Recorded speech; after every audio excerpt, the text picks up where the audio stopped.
Lasst uns nach Bethlehem gehen, dort dieser Wunder zu sehen. Was denn das Ding bedeut, dass dort so viele Leid a großer Anzahl dort stehen.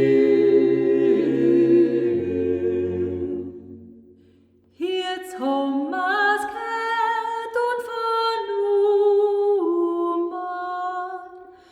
dass uns Messias ist gekommen.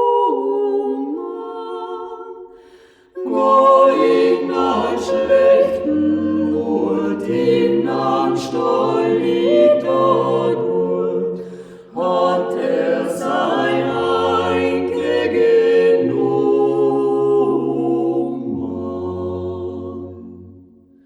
Ach, was für Freude wird entstehen, wann wir in Himmel eingehen.